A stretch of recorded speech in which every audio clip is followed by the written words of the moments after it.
Hello दोस्तों, हम कक्षा नाइन्थ गणित के सवाल को आज से हल करेंगे। पहला चैप्टर है संख्या पद्धति। तो पहले चैप्टर को हल करने के लिए अध्याय 1 को उसमें कुछ महत्वपूर्ण परिभाषाएं हैं, पहले उनको देखेंगे और उनके बारे में जानकारी प्राप्त करेंगे। फिर हम प्रश्नावली के सवालों को करेंगे। तो चैप्टर का नाम है संख्या पद्धति। संख्या पद्धति में जो पहली सबसे महत्वपूर्ण जो बात आती है वो होती है संख्या रेखा। तो संख्या रेखा क्या है? संख्या रेखा देखिए, कोई भी संख्या होती है वो जीरो से शुरुआत होती है। जीरो से लेकर वो प्लस अनंत तक संख्या हो सकती है और जीरो से लेकर माइनस अनंत तक संख्या हो सकती है। यानी संख्याएं जीरो से लेकर प्लस अनंत तक, जीरो से लेकर माइनस अनंत तक होती है। तो यही क्या कहलाती है? संख्या रेखा कहलाती है। और ये सिंबल होता है अनंत का। ठीक है, ये दोनों, ये है ऋणात्मक और ये है धनात्मक अनंत। अनंत का मतलब कि कोई, ठीक है, निश्चित संख्या ना हो, यानी बहुत अनंत तक, ठीक है, जिसे गिना ही ना जा सके। अब जो हमें समझना है वो है संख्या के प्रकार। ठीक है, संख्या के प्रकार में पहला प्रकार आता है प्राकृतिक संख्या। ठीक है, तो प्राकृतिक संख्याएं वो होती हैं, वह संख्या जो एक से लेकर धनात्मक अनंत तक हो। कहाँ तक हो? धनात्मक अनंत तक हो। ठीक है, एक से लेकर, यानी यहाँ पर देखिए, एक से लेकर धनात्मक अनंत तक, यानी इतनी सभी संख्याएं यहाँ से लेकर यहाँ तक। ठीक है, इतनी सभी संख्याएं क्या कहलाएंगी? प्राकृतिक संख्या। ये संख्याएं हैं प्राकृतिक संख्या। ठीक, यानी एक से लेकर धनात्मक अनंत तक। ठीक है, तो वो प्राकृतिक संख्याएं कहलाएंगी।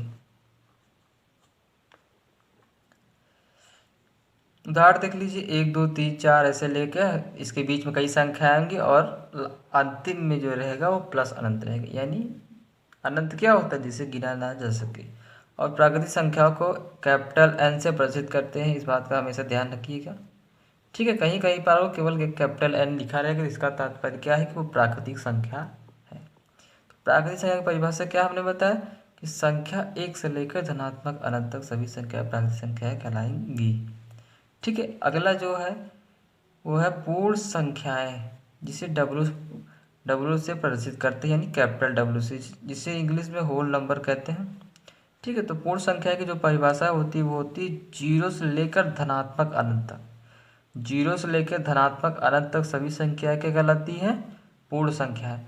यानी इसमें जीरो को भी ले लीजिए तो क्या कहलाएगा? वो जीरो को भी ऐड कर लीजिए तो वो पूर्ण संख्याएं कहलाएगा। ठीक है, तो यहाँ से यानी जीरो से लेकर प्लस अनंत तक, ठीक है, संख्याएं जो इनके बीच में आएंगी या फिर जीरो को भी ले लीजिए तो वो सभी संख्याएं कहलाएंगी। ठीक है, पूर्ण संख्या है, पूर्ण संख्या। ठीक, तो इसके उदाहरण जीरो जीरो जीरो को भी ऐड कर लीजिए, 0 1 2 3 4। ठीक है, और कहाँ तक? प्लस अनंत तक। ठीक है, अगला जो है संख्या वो है पूर्णांक। ठीक है, पूर्णांक संख्या। तो पूर्णांक संख्याओं को कैपिटल जेड से प्रदर्शित करते हैं। ठीक, कैपिटल जेड से प्रदर्शित करते हैं। तो इसकी परिभाषा है धनात्मक ऋणात्मक, धनात्मक अनंत से लेकर शून्य तक तथा शून्य से लेकर धनात्मक अनंत तक सभी संख्याएं क्या कहलाती है? पूर्णांक संख्या। यानी यहाँ देखिए, ऋणात्मक अनंत से लेकर शून्य तक, शून्य से लेकर धनात्मक धनात्मक अनंत तक, यानी अर्थात सभी प्रकार की संख्याएं, जहाँ तक हम कोई भी संख्या गिन सकते हैं तो वो सभी संख्याएं, चाहे वो ऋणात्मक हो, चाहे वो शून्य हो, चाहे धनात्मक हो, यानी ये सभी संख्या, यानी संख्या रेखा जो है वो क्या कहलाएगी?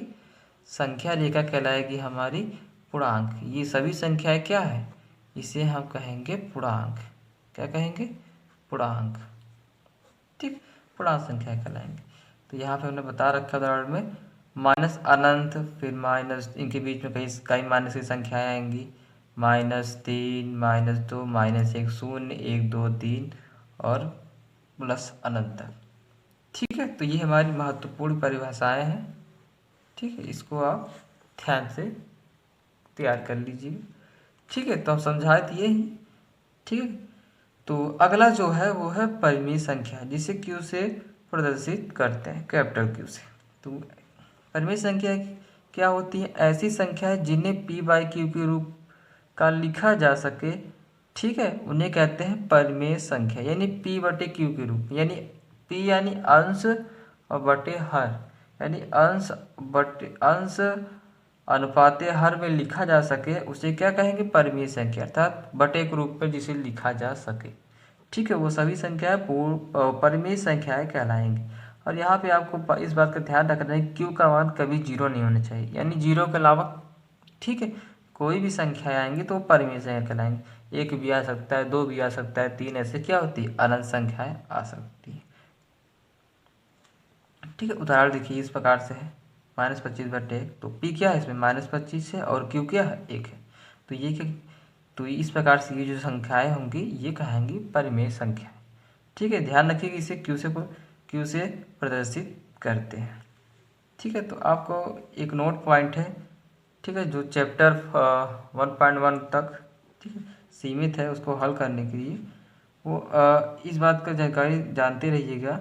नोट पॉइंट है, किन्हीं दो दी गई परिमेय संख्याओं के बीच अपरिमित रूप से परिमेय संख्या होगी, यानी दो दी गई परिमेय संख्या, ठीक है, कोई भी दो परिमेय संख्या लेंगे तो उनके बीच में क्या होगी? कई परिमेय संख्याएं होंगी, ठीक है। तो इस बात का ध्यान रखिएगा, ठीक है। तो एक बार फिर से रिविजन करते, संख्या रेखाएं क्या रहती है? माइनस अनंत से लेकर जीरो, जीरो से लेकर प्लस अनंत तक, तो ये सभी प्रकार की संख्याएं की कहलाती है? संख्या रेखा कहलाती। संख्या रेखा इस प्रकार से बनती है। अब संख्या के प्रकार, संख्या 3 प्रकार की मूलतः देख रखे हैं, प्राकृतिक संख्या, पूर्ण संख्या और पूर्णांक संख्या। प्राकृतिक संख्या क्या है? 1 से लेकर प्लस अनंत तक।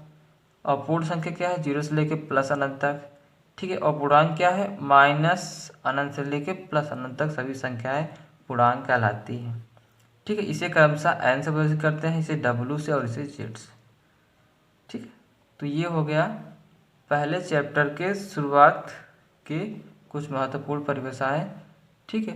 अब हम अगले लेक्चर में हम 1.1 के प्रश्नावली सवालों को हल करेंगे।